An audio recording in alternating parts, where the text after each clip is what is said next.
Good morning and welcome all to Krishna tutorials. आज की हमारी वीडियो जर्नल चैप्टर का सेकंड पार्ट है जो आपने रिसेंटली अभी देखा था। आपने फर्स्ट पार्ट में देखा था, हमने दो तरह के rules of debit and credit पढ़े थे। पहले थे ट्रेडिशनल रूल्स जिसमें तीन तरह के अकाउंट आते थे। कौन से आते थे? Real account, personal account and nominal account. Basically हमने उसको कहा था पर्सनल एंड इम्पर्सनल। पर्सनल में तीन कैटेगरीज थी जिसमें सेम रूल लगता है, एंड इम्पर्सनल में दो कैटेगरीज थी, मतलब दो अकाउंट थे, एक रियल अकाउंट एंड एक नॉमिनल अकाउंट। उनके हमने रूल्स पढ़े थे। आई होप वो रूल्स आपको याद हैं, हम फिर से नहीं करेंगे। सेकेंडली हमने किए थे मॉडर्न रूल्स, जो यहाँ पे फिर से लिखे हुए हैं। अभी मॉडर्न रूल्स आपने मुझे बताने हैं। मॉडर्न रूल्स में हमारे पास पांच तरह के अकाउंट थे: asset, liability, capital, expenditure and revenue. अब यहाँ पर कब डेबिट में जाता है, कब क्रेडिट में जाता है? एसेट बढ़ने पर डेबिट में जाता है या कम होने पे? बढ़ने पे। मतलब एसेट अगर इंक्रीज करे तो कहाँ जाता है? डेबिट में। और एसेट अगर डिक्रीज करे तो कहाँ जाता है? क्रेडिट में। इतना सबको याद है। ऐसे ही लायबिलिटी क्या होती है? लायबिलिटी एसेट का उल्टा था। तो लायबिलिटी में हम क्या करते थे?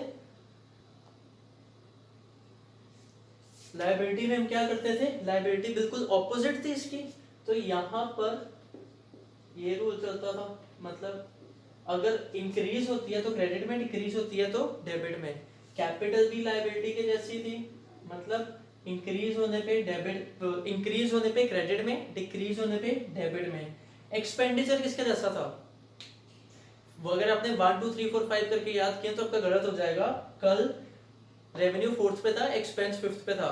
अब मतलब एक्सपेंडिचर और एसेट का सेम था। एक्सपेंस अगर बढ़ जाता है तो डेबिट में जाता है, और अगर कम होता है तो क्रेडिट में जाता है।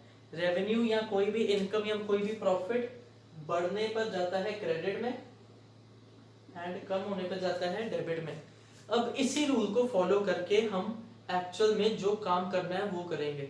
हमने याद रखना, हमेशा मॉडर्न रूल से जर्नल बनाना है, ट्रेडिशनल रूल से कभी नहीं बनाना। हो सकता है आपको कोई ट्रेडिशनल रूल से सिखाए, बट वो कंफ्यूजिंग हो जाता है, इसमें कभी कंफ्यूजन नहीं होती। हमारे पास कभी भी कोई भी ट्रांजैक्शन होगी ना, इन पांच चीजों के बाहर नहीं आने वाली, इन पांच चीजों के अंदर अंदर ही आनी है। अब rules of debit and credit आपको याद है। एक और रूल, एक आपने पढ़ा रहेगा, साइंस वाले बच्चे क्या कहते हैं? For every action there is equal and opposite reaction. हम क्या बोलेंगे उनको? हम बोलेंगे for every debit there is equal and opposite credit. मतलब कभी भी ट्रांजैक्शन में कुछ डेबिट हुआ है, उतनी ही अमाउंट का क्रेडिट होएगा। आज का हमारा मतलब मेन जो चैप्टर है वो है जर्नल। जर्नल का यहाँ पे फॉर्मेट मैंने पहले से ड्रॉ किया हुआ है। फॉर्मेट क्या है? सबसे पहले डेट या फिर सीरियल नंबर। अगर आपको क्वेश्चन में डेट दी हुई है तो आप डेट लिखोगे, अगर डेट नहीं लिखी तो सीरियल नंबर, मतलब नंबर 1 2 3 ये लिखोगे। फिर पर्टिकुलर्स। पर्टिकुलर्स इसके सबसे इंपॉर्टेंट है। यहाँ पे हमने मेन जर्नल की एंट्री लिखनी है कि कौन सी चीज ने डेबिट होना है, कौन सी चीज ने क्रेडिट होना है, वो इसमें लिखेंगे। फिर एक छोटा सा कॉलम है एल एफ। एल एफ होता है लेजर फोलियो। फिलहाल के लिए भूल जाओ, बस ये याद रखो फॉर्मेट में ऐसे नाम की चीज बनानी है। जब हम लेजर चैप्टर करेंगे ना तब आपको समझ आएगा इसकी इंपॉर्टेंस। अभी जर्नल में किसी काम का नहीं है, हमने बनाना है पर खाली छोड़ देना, इधर फिल नहीं करना। उसके बाद डेबिट एंड क्रेडिट, सिंपल, मतलब पर्टिकुलर्स में एंट्री लिखेंगे, जो उसकी डेबिट वाली अमाउंट डेबिट में लिखेंगे, क्रेडिट वाली अमाउंट क्रेडिट में। अब आपने अगर अकाउंटिंग इक्वेशन की है तो आपको उसकी कुछ ट्रांजैक्शंस पता होंगी। सबसे पहली ट्रांजैक्शन क्या होती थी नॉर्मली किसी भी बिजनेस की? Started business with cash. ये ध्यान से सुनना, अगर आपको कह रहे हैं स्टार्टेड बिजनेस विद कैश तो उसमें होता क्या है? दो चीजें आप अकाउंटिंग इक्वेशन में क्या करते थे? एक कैश को ऐड करते थे, दूसरा कैपिटल को ऐड करते थे। इसमें से बताओ कैश क्या है? कैश एसेट है। ये बात आई होप सबको पता है कि कैश जो है वो क्या है? एसेट है। और कैश हमारा बढ़ रहा है कि कम हो रहा है? बढ़ रहा है। कैश हमारा एसेट है जो कि इंक्रीज कर रहा है। इंक्रीज करने की वजह से कहां जाना चाहिए? डेबिट में जाना चाहिए। दूसरा, बिजनेस स्टार्टेड विद कैश, दूसरी चीज क्या बढ़ रही है? कैपिटल बढ़ रही है।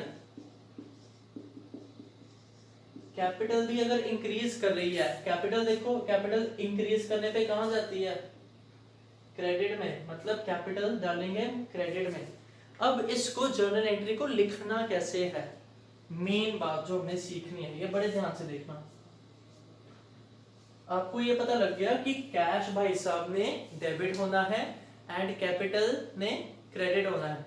अब यहाँ पर डेट फिलहाल नहीं है, तो सीरियल नंबर में हम लिखेंगे सबसे पहले नंबर 1, सबसे पहले यहाँ पे आएगा cash account debited. Cash account debit हो रहा था, मान लो अमाउंट है 1 lakh rupees, business started with cash 1 lakh, ठीक है, कैश बढ़ गया 1 लाख, ये डेबिट हो रहा है ना, हमने नंबर 1 डाला कैश अकाउंट डेबिट, इसकी डेबिट वाली अमाउंट डेबिट में डाल दो, कितनी है 1 लाख। अब आप सोच रहे होगे कैपिटल क्रेडिट हो रहा है तो क्या लिखेंगे, कैपिटल अकाउंट क्रेडिट। नॉर्मली अगर हम फर्स्ट टाइम सोचे यही दिमाग में आता है, पर नहीं, फॉर्मेट ये नहीं है। हमारा जर्नल एंट्री लिखने का जो तरीका है ना, उसमें कोई भी चीज डेबिट वाली हम ऐसे लिखते हैं, पर क्रेडिट वाली ऐसे नहीं लिखते। क्रेडिट में हम क्रेडिट या CR वर्ड यूज नहीं करते हैं, उसकी जगह हम वर्ड यूज करते हैं टू। यहाँ पे ये लाइन छोड़ देनी है, इधर से स्टार्ट नहीं करना, थोड़ी सी स्पेस छोड़नी है, इधर से आप स्टार्ट करोगे एंड लिखोगे टू कैपिटल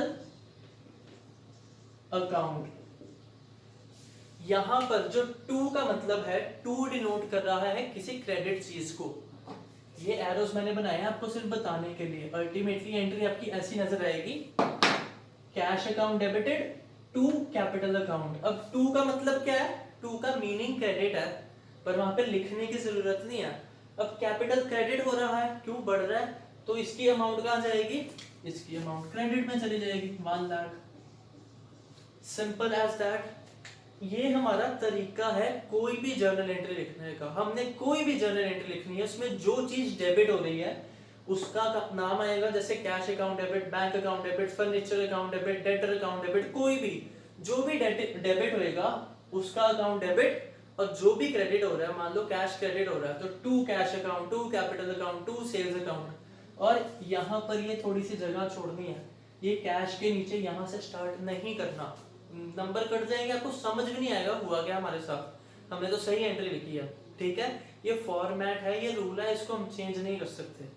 अब आपको अकाउंटिंग क्वेश्चन में याद होएगा, हम सबसे पहले ट्रांजैक्शन लिखते थे, यहाँ पे ट्रांजैक्शन तो लिखे नहीं। ट्रांजैक्शन क्या मतलब, स्टार्टेड बिजनेस विद कैश, ये तो लिखा नहीं, इसको कहाँ लिखेंगे, इसके लिए हम बोलते हैं नरेशन। नरेशन मतलब हम बताएंगे ये जो एंट्री है ये किस चीज की एंट्री है। अब नरेशन हम लिखते हैं इसके नीचे ब्रैकेट्स में। एंड ये रूल बड़े लोगों को लगता था कि एक रूल है, नरेशन हम हमेशा स्टार्ट करते हैं बीइंग वर्ड से। सबसे पहले हम वर्ड लगाते हैं बीइंग, आगे जो क्वेश्चन में है ना उसी को मैनिपुलेट करके लिख सकते हैं, जैसे being business started with cash, यहां पे लिख देंगे being business started with cash. ये है हमारी नरेशन। जब हमने इतना काम कर लिया तब हमारी एक जर्नल एंट्री कंप्लीट हो गई है। हमारी ट्रांजैक्शन थी स्टार्ट बीइंग, मतलब वो कह रहे थे क्वेश्चन में started business with cash 1 lakh rupees, मतलब कैश भी इंक्रीज कर रहा है, कैश हमारा एसेट था, इंक्रीज करने पे गया डेबिट में, कैपिटल हमारा इंक्रीज कर रहा है, कैपिटल इंक्रीज करने पे गया क्रेडिट में। उसको हमने जर्नल में कैसे लिखा, cash account debited to capital account. Cash जो डेबिट में गया था उसकी अमाउंट डेबिट में चली गई, जो कैपिटल क्रेडिट में गया था उसकी अमाउंट क्रेडिट में चली गई। एंड ये नरेशन लिखनी बहुत जरूरी है, अगर आप ये नरेशन नहीं लिखोगे तो फालतू में 1 में से हाफ नंबर कट जाएगा। अगर मान लो आपकी ये नरेशन थोड़ी गलत हो, नंबर नहीं कटेगा, थोड़ी गलत हो, मतलब ये नरेशन जो आपने ये एंट्री लिखी है ना ये परफेक्ट होनी चाहिए कि कैश अकाउंट डेबिट ऐसे ही लिखना है, टू कैपिटल अकाउंट लिखना है, मतलब टू वर्ड यूज करना है, ऊपर डेबिट वर्ड यूज करना है, ये परफेक्ट होना चाहिए। पर यहाँ पे नरेशन में जैसे मैंने लिखा है being business started with cash, अगर आप लिख दो being started business with cash, थोड़ा ग्रामेटिकल एरर है, चल जाएगा। कहानी समझ आनी चाहिए कि कहने की कोशिश क्या कर रहे हो, इंग्लिश का पेपर नहीं है, टेंशन नहीं लेनी, पर परफेक्ट हो तो बहुत अच्छी बात है, थोड़ा बुरा एरर हो चलेगा नरेशन में, एंट्री में नहीं। ये हमारी फर्स्ट एंट्री बिल्कुल कंप्लीट हो गई है। अब ऐसे ही कि कोई और एंट्री सोचो। हाँ, एक एंट्री थी, हमें वहां पर कहते थे, चलो आपको मैं दो चीजें बताता हूँ, ये दोनों एंट्रीज ना चाहे साथ में क्वेश्चन में लिख लो ना, कहीं भी कॉपी में नोट कर लेना। एक है purchased goods worth 5000 for cash, ठीक है, purchased goods worth 5000 for cash. और नेक्स्ट लिख लो purchased furniture worth 20000 for cash, ठीक है। Purchased goods for 5000 for cash and purchased furniture for 20000, वो भी कैश में। अब आप अगर आपने अकाउंटिंग इक्वेशन चैप्टर किया हुआ है तो मुझे बताओ, अगर हम गुड्स परचेज करते थे तो वहां पर क्या होता था? अगर हम गुड्स परचेज करते थे तो हम स्टॉक नाम के एसेट में ऐड करते थे, याद है? स्टॉक में ऐड करते थे और कैश में से माइनस करते थे। अगर समझ नहीं आ रहा तो थोड़ा सा सोचो। अगर आप गुड्स परचेज कर रहे हो, गुड्स आपके पास आ रही हैं, आपके पास आ रही हैं, गुड्स हैं क्या? गुड्स एक तरह से स्टॉक का पार्ट है, तो एसेट है। एसेट हमारे पास आ रहा है तो बढ़ेगा कि कम होएगा? एसेट बढ़ेगा, मतलब स्टॉक नाम का, गुड्स नाम का एसेट इंक्रीज कर रहा है, वो कहाँ जाना चाहिए? डेबिट में। और कैश हम पे करेंगे, अगर सामान खरीद रहे हो तो कैश पे ही करोगे ना। ऐसे तो नहीं कि सामान भी हमें मिल रहा है, पैसे भी हमें मिल रहे हैं, नहीं। कैश कम हो रहा है तो कैश कहाँ जाएगा? क्रेडिट में। क्यों? कैश पे एसेट है, और एसेट डिक्रीज होने पे कहाँ जाता है? क्रेडिट में। बट यहाँ पे एक छोटा सा झोल है, सिर्फ ये लास्ट है, मतलब लास्ट तो नहीं है पर एक छोटा सा झोल है, पर ये हमेशा काम आएगा। अभी समझ गए तो कभी प्रॉब्लम नहीं होगी, अभी नहीं समझे तो बहुत प्रॉब्लम आएगी। दो चीजें होती हैं, जैसे मैंने आपको एग्जांपल में क्या बताया, एक बार हम क्या परचेज कर रहे हैं? गुड्स। एंड सेकेंडली हम क्या परचेज कर रहे हैं? फर्नीचर। गुड्स कितने की ली थी? 5000 की। एंड फर्नीचर कितने का लिया था? 20000 का। अब मुझे बताओ इन दोनों में मेन डिफरेंस क्या है, या फिर मेन सिमिलैरिटी क्या है? सबसे बड़ी सिमिलैरिटी है गुड्स हमारा एसेट है एंड फर्नीचर वो भी हमारा एसेट है। दोनों जब हम खरीद रहे हैं तो जो चीज जा रही है, जा क्या रहा है? कैश। दोनों ट्रांजैक्शन में इसमें भी कैश जा रहा है, कैश भी हमारा एसेट है। तो फिर इन दोनों एंट्रीज में क्या डिफरेंस होएगा? ये चीज ना आपने एज ए बिजनेसमैन बहुत बहुत मतलब आपको आनी ही चाहिए, बहुत जरूरी बात है ये एज ए बिजनेसमैन। अब आप मुझे बताओ, अगर आपकी शॉप है, आप छोड़ दो, मान लो मेरी शॉप है, ठीक है, मेरी स्टेशनरी की शॉप है, ठीक है, मैं मार्कर्स बेचता हूँ, मैं पेन बेचता हूँ, पेंसिल, कॉपीज वगैरह सब कुछ बेचता हूँ, ये मेरी शॉप है, ये मेरे लिए अब क्या आएंगे? गुड्स। गुड्स का मीनिंग ही क्या होता है? आपने फर्स्ट क्लास लगाई हुई है ना। गुड्स का मीनिंग होता है anything which is purchased for reselling. अगर हम कोई सामान खरीदते हैं उसको बेचकर प्रॉफिट अर्न करने के लिए उसको गुड्स बोलते हैं। जितनी देर वो हमारे पास है उतनी देर हमारा एसेट है, क्योंकि हमें उससे फायदा होने वाला है। पर बाकी जो नॉर्मल एसेट होते हैं उनको क्या मैं बेचूंगा? अब मान लो जैसे मेरी स्टेशनरी की शॉप है, ठीक है, अब अगर स्टेशनरी की शॉप है, वहां पे हल्का फुल्का कुछ ना कुछ फर्नीचर तो होगा, और कुछ नहीं, एक सोफा होएगा, सोफा नहीं होएगा, चेयर होएगी, चेयर नहीं होएगी, स्टूल होएगा, और आगे एक छोटा सा टेबल होएगा, कुछ ना कुछ तो होएगा, थोड़ा सा फर्नीचर चाहिए होएगा। अब जिस चेयर पे मैं बैठता हूँ या जिस सोफा पे मैं बैठता हूँ, क्या वो मैंने बेचने के लिए रखा है? नहीं, वो मेरे बिजनेस का एसेट है, ये लॉन्ग टर्म एसेट है जो मैंने अपने लिए यूज करना है, ये मैंने सेल नहीं करना। मतलब गुड्स भी एसेट हैं, पर सारे एसेट्स और गुड्स में हल्का सा फर्क होता है। गुड्स जो है ना वो हमने बेचनी होती है, फर्नीचर, मशीनरी, बिल्डिंग, एसी लगाया, कोई टीवी है, वो मेरे एसेट हैं जो मैंने सेल नहीं करने। थोड़ा सा डिफरेंस समझ आ रहा है? अब जैसे अगर मैं, ठीक है, मेरी शॉप है, मैं कभी कभी बोर हो जाता हूँ, कस्टमर नहीं आता, तो मैंने वहां पर एक टेलीविजन लगाया हुआ है, क्या वो टेलीविजन मैं बेचने के लिए लगाया? नहीं, अपने देखने के लिए लगाया। हाँ, अब गर्मी कितनी है, हो सकता है मैंने वहां पे एयर कंडीशनर लगाया हो, जो फिलहाल यहाँ पे नहीं लगाया, आप देख रहे हो मुझे बार बार पसीना पहुंचना पड़ रहा है। अब वो जो एसी अगर मैंने लगाया होगा वो भी क्या होगा? वो भी मेरा एसेट है। पर अगर मैं बात करूं पेंसिल्स, मैंने 100 पेंसिल्स खरीदी, क्या वो सारी की सारी 100 पेंसिल से मैं कुछ लिख लूंगा? नहीं, वो बेचूंगा। क्यों? काम ही तो मेरा स्टेशनरी का था। समझ रहे हो? गुड्स में और बाकी एसेट्स में हल्का सा डिफरेंस होता है। इसी डिफरेंस की वजह से जर्नल में हमारा उनके नाम भी बदल जाते हैं। सिर्फ एक चीज आपने ध्यान रखनी है, जब भी अगर हम गुड्स की बात कर रहे हैं, फिलहाल के लिए बाकी सारे एसेट भूल जाओ, ठीक है? फर्नीचर, मशीनरी, एसी, ये वो सारे एसेट फिलहाल के लिए भूल जाओ। हमने बात किसकी करनी है? सिर्फ गुड्स की। गुड्स को बताओ, अब गुड्स हम क्या सिर्फ परचेज करते हैं? अभी अभी तो बताया, अगर हम गुड्स सिर्फ परचेज कर रहे होते तो उसको गुड्स बोलते ही नहीं। गुड्स को हम परचेज करते क्यों है? उसको सेल करने के लिए।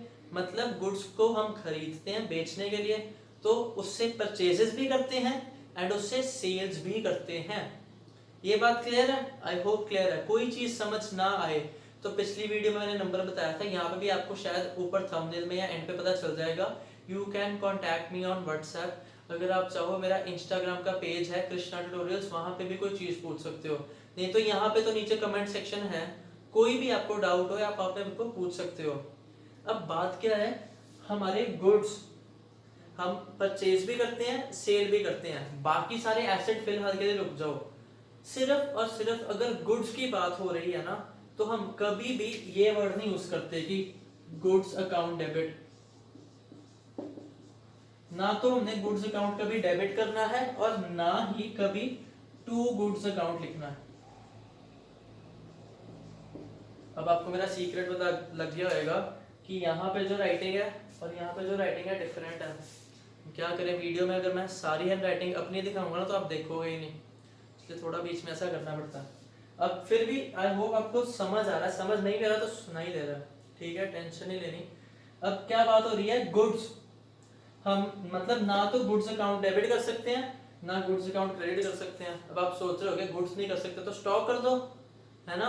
जब हमने अकाउंटिंग इक्वेशन भी बनाया था तो गुड्स वर्ड तो वहां पे भी नहीं यूज करते थे, वहां पे क्या वर्ड यूज करते थे? स्टॉक। तो अब आपके लिए एक और शॉकिंग सरप्राइज है, हम स्टॉक वर्ड भी यूज नहीं कर सकते। मतलब ना तो हम लिख सकते हैं stock account debited, stock account debited गलत है, एंड टू स्टॉक अकाउंट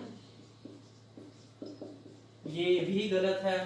मतलब ना हम गुड्स वर्ड यूज कर सकते हैं, ना हम स्टॉक वर्ड यूज कर सकते हैं। तो क्या करें? क्या करें? कुछ ना कुछ तो यूज करना पड़ेगा ना। अब वो जो वर्ड है ना, इस वर्ड को ध्यान से समझना। आपने कभी शॉप पे सुना है? अगर आप में से किसी की शॉप है, किसी के फादर की, मामू, चाचा, ताया, किसी ना किसी की शॉप है, वो पंजाबी में अगर हम देखें वर्ड यूज कर सकते हैं माल, या फिर वो ऐसे कहते हैं कि खरीदारी कितनी की या टोटल सेल्स कितनी की। समझ रहे हो मेरी बात? हम अगर अपनी शॉप पे जाएं, ठीक है, आपने किसी से पूछना है कि टोटल कितनी गुड सेल की, हम कहते हैं कितनी गुड सेल की? नहीं, हम सिंपली कहते हैं कितनी सेल्स की आपने, टोटल सेल बताओ। क्योंकि ऑब्वियसली बात है, अगर हम बात कर रहे हैं सेल की, तो सेल किस चीज की होगी? गुड्स की ही होगी। और अगर हम पूछें कि यार जितनी सेल कर ली उस हिसाब से बताओ, परचेजिंग करने जानी है, कितना सामान डालें, कितना सामान खरीदें, कितना सामान परचेज करें। मतलब अगर हम बात कर रहे हैं परचेजेस की, तो अंडरस्टूड है कि अकेला परचेजेस मतलब गुड्स। कभी हम अगर बात करें ना कि कितने की खरीदारी करनी है, अगर शॉप पे हम बोलें कितने की खरीदारी करनी है, उसका मतलब ये नहीं होता कि एसी खरीदना है। उसका मतलब ये होता है सामान आपने गुड्स कितना डालना है, कितने की गुड्स खरीदनी है। तो मतलब, और एक सिंपल सी बात याद रखो, गुड्स के केस में या तो उसको खरीदोगे या बेचोगे, दो चीजें और आएंगी पर अभी बताऊंगा तो आप छोड़ दोगे अकाउंट्स, टेंशन नहीं लेनी। गुड्स या तो परचेज करोगे या सेल करोगे, तो यही दो वर्ड यूज कर लो। मतलब गुड्स, अगर हम गुड्स को परचेज कर रहे हैं तो कौन सा वर्ड यूज करेंगे? परचेजेस अकाउंट, ठीक है? अब जैसा है मानना पड़ेगा, मैंने रूल नहीं बनाया। अगर मैंने बनाया होता शायद आपकी बात मान के गुड्स वर्ड यूज करा देता, पर तब भी मुझे मेरा टीचर कन्विंस कर देता कि नहीं बेटा, अब ऐसे ही आप भी कन्विंस हो जाओ। नहीं, गुड्स के साथ अगर हम गुड्स को खरीद रहे हैं, हिंदी में लिख देता हूँ, वैसे आपको हिंदी नहीं आती होगी, मुझे भी भूल रही है, ऐसे लिखते ना, खरीद। अगर हम गुड्स को खरीद रहे हैं तो कौन सा वर्ड यूज करेंगे? Purchases account. और एक टिप दे रहा हूं, परचेजेस अकाउंट कभी क्रेडिट नहीं होना। सोचो क्यों, सोचो सोचो सोचो। परचेज का मतलब खरीदना। अगर आप खरीद रहे हो तो गुड्स आ रही है क्या जा रही हैं? कभी भी अगर आप खरीद रहे हो तो गुड्स आएंगी। अगर आप सेल करोगे तो आप बोलोगे परचेज किया? नहीं। मतलब परचेजेस पे गुड्स आ ही रही हैं, गुड्स बढ़ ही रही हैं, एसेट बढ़ रहा है, तो परचेजेस ने हमेशा डेबिट होना है, क्रेडिट कभी नहीं होना। तो एक जर्नल एंट्री तो याद कर लो, अगर गुड्स परचेज है तो परचेज अकाउंट डेबिट होना है, खत्म। परचेज अकाउंट डेबिट होना ही होना है। और अगर हम गुड्स को बेच रहे हैं, बेच मैं हिंदी में नहीं लिख रहा, ठीक है, आपको समझ आ रहा है।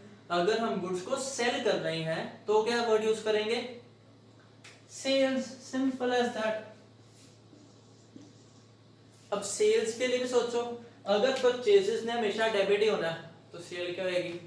सेल में गुड्स आ रही हैं क्या जा रही हैं? जा रही हैं। एसेट जाता है तो कहां जाता है? जाता है तो जाता है क्रेडिट में। और क्रेडिट के लिए क्या हम CER या क्रेडिट वर्ड यूज करते हैं? नहीं करते। कौन सा वर्ड यूज करते हैं? टू।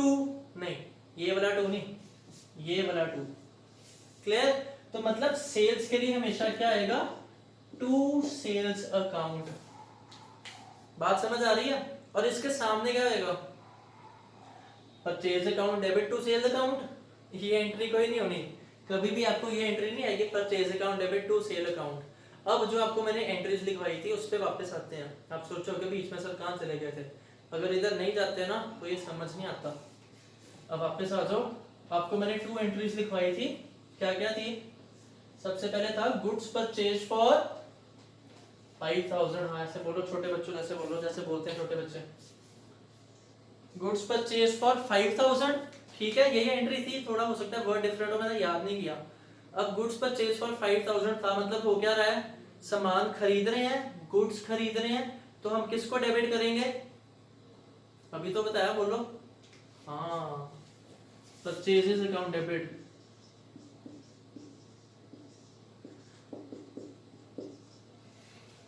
हाँ सही कह रहे हो, मैंने सीरियल नंबर तो डाला नहीं। ये सेकेंड एंट्री है तो सीरियल नंबर में जाएगा नंबर 2। परचेजेस अकाउंट डेबिट कितने की थी? 5000 की। 5000 चले गया डेबिट में। अब परचेज कैसे की थी? कैश पे की थी। तो परचेज की थी, कैश जा रहा है क्या आ रहा है? जा रहा है, कैश देना पड़ रहा है मजबूर होके। किसी को कैश पे करना पसंद नहीं है पर करना पड़ता है। तो कैश जा रहा है, तो कैश है क्या? अभी भी एसेट है। जा रहा है तो किधर जाएगा? क्रेडिट में। क्रेडिट के लिए वर्ड क्या यूज करेंगे? To cash account. समझ आया? अभी टू कैश अकाउंट की अमाउंट कितनी है? 5000 ही है। भैया अगर आपने गुड्स 5000 की खरीदी है तो कैश 5000 ही दोगे ना। आगे जाके ऐसे केस भी आएंगे जो हम 5000 से कम देंगे, 5000 से ज्यादा भी देंगे, पर वो धीरे धीरे हम चलेंगे। फिलहाल ये एंट्री क्लियर? समझ आई सबको? नरेशन बताओ फिर, भूल गए थे ना? नरेशन भी आनी है, अभी एंट्री खत्म नहीं हुई। अब क्या लिखेंगे हम? देखो, being goods purchase for cash. आपके लिए एक और अच्छी बात है, हो सकता है आपके स्कूल वाले ना बताएं, पर ये बीइंग वर्ड लिखना कंपलसरी नहीं है। पहले होता था, 2 साल हो गए हैं जब से इंडियन अकाउंटिंग स्टैंडर्ड्स आए हैं। अभी आपके जानने की बात नहीं है इंडियन अकाउंटिंग स्टैंडर्ड। अगर आप चार्टर्ड अकाउंटेंट बनने की कोशिश करोगे ना तब पढ़ना। पर इंडियन अकाउंटिंग स्टैंडर्ड्स में उन्होंने बोला है बीइंग वर्ड लिखो ना लिखो कोई फर्क नहीं पड़ता। तो मैं इस एंट्री में नहीं लिखने वाला। तो हम क्या लिखेंगे? Goods purchase for cash.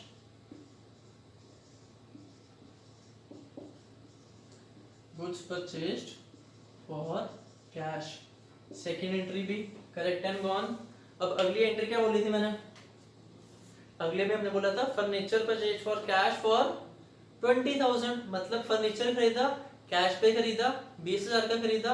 अब फर्नीचर के लिए भी लिख दूं मैं परचेजेस अकाउंट डेबिटेड, खरीद रहे हैं ना? नहीं, क्यों नहीं? अच्छा, फर्नीचर मैंने अपने लिए यूज किया, बेचना नहीं है।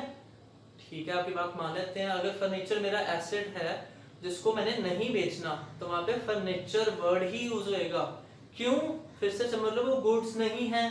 फर्नीचर बेचना मेरा काम नहीं है। अगर मेरा काम होता फर्नीचर बेचना तब वो गुड्स बन जाती।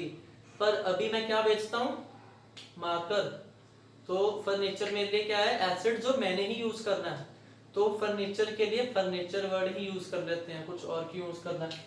तो थर्ड एंट्री में क्या आएगा, अब फिर से देखो फर्नीचर खरीद रहे हो, फर्नीचर एसेट है, एसेट क्या हो रहा है, इंक्रीज कर रहा है, एसेट इंक्रीज करने पे कहाँ जाएगा, अब तक तो आपको याद हो गया होगा, एसेट इंक्रीज करने पे जाता है डेबिट में, तो हम क्या लिखेंगे, फर्नीचर अकाउंट डेबिटेड, कितने का था, 20,000 का, कहाँ पे लिखेंगे, डेबिट में 20,000।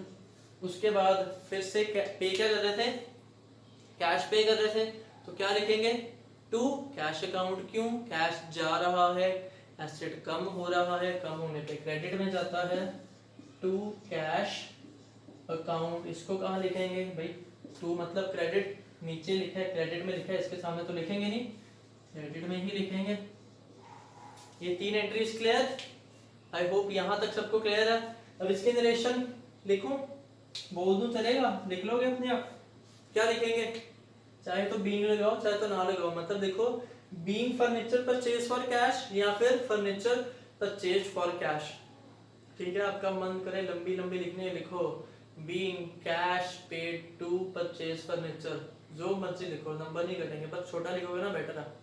यहाँ तक क्लियर, पहली 3 एंट्रीज क्लियर, अगर क्लियर है इसको 1 मिनट फिर से देख लो, फिर आपको 2 या 3 एंट्रीज ही और कराएंगे आज की क्लास में। जर्नल लंबा चलने वाला है, आपको बताया था जर्नल की शायद 2 मैक्सिमम ट्राई करेंगे, 2 या 3 क्लासेस और लगे, फिर हम लेक्चर करेंगे, उसके लिए सिर्फ हमें 10 मिनट्स चाहिए, टेंशन नहीं लेनी। अब इसको देखो 1 मिनट के लिए, फिर हम अगली 3 एंट्रीज करते हैं, देख ली थी ना।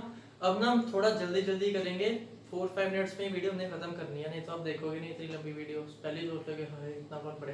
अब 4th एंट्री लिखो, being goods sold to Rohan, being goods sold to Rohan 1000, ठीक है।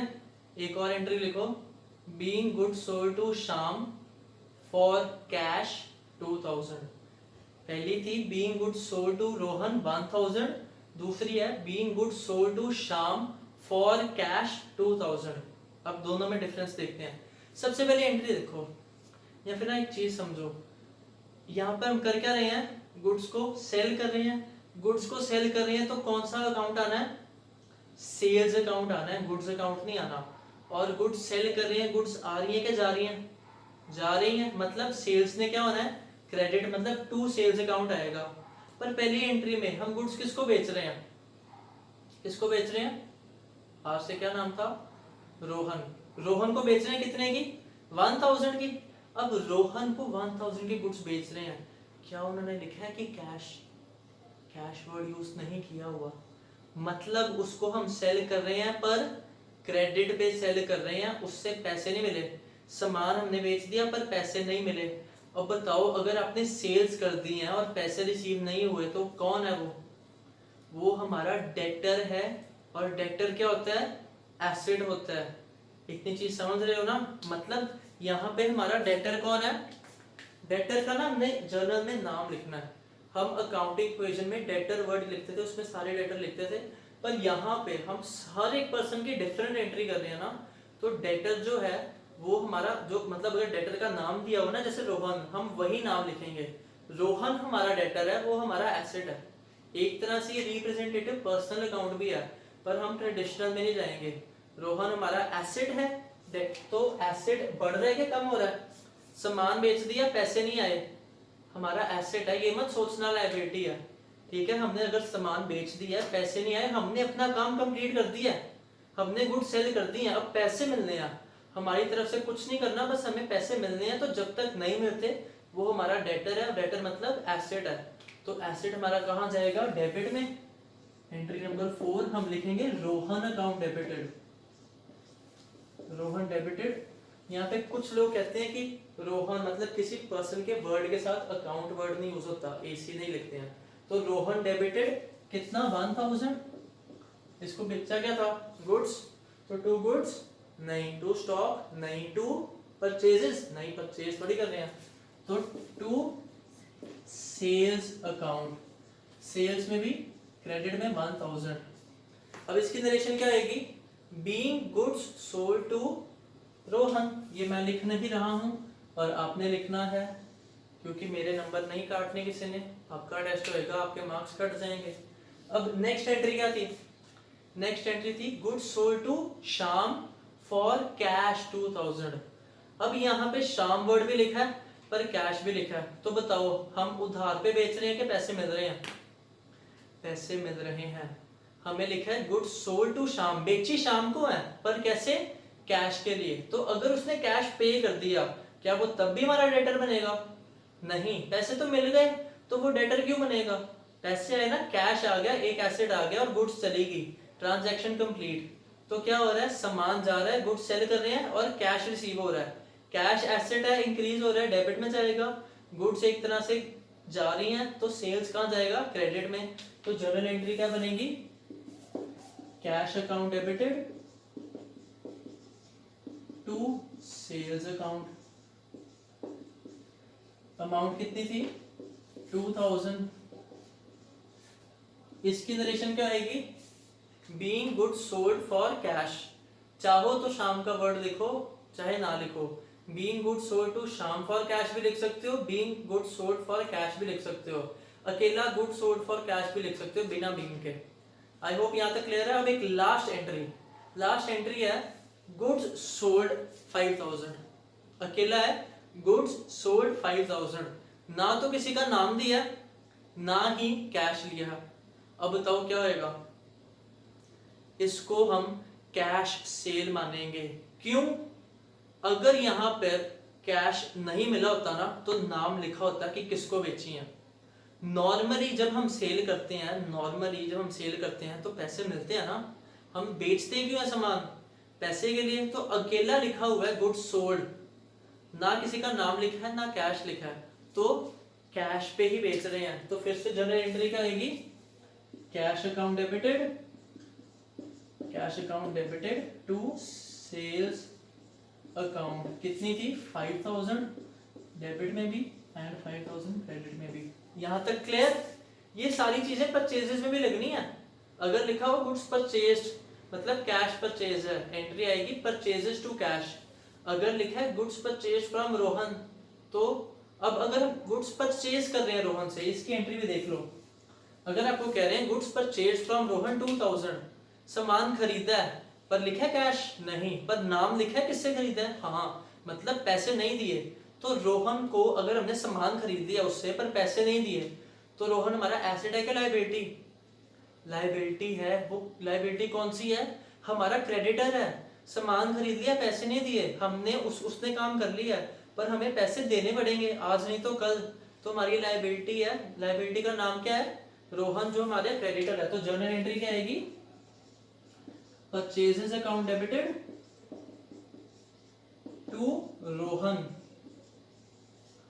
मान लो 1500। और ऐसे ही अगर लिखा हो purchase goods from Ram for cash, cash जहां भी आ गया वहां पे कैश, तो एंट्री आएगी purchases account debited to cash. I hope यहां तक आपको कुछ समझ आया। कोई डाउट्स हो तो आप मेरे को पूछ सकते हो। नेक्स्ट वीडियो भी हम जल्दी लेके आएंगे। अभी जर्नल थोड़ा और चलेगा, तो सारी की सारी वीडियोस देखना जरूर। Thank you.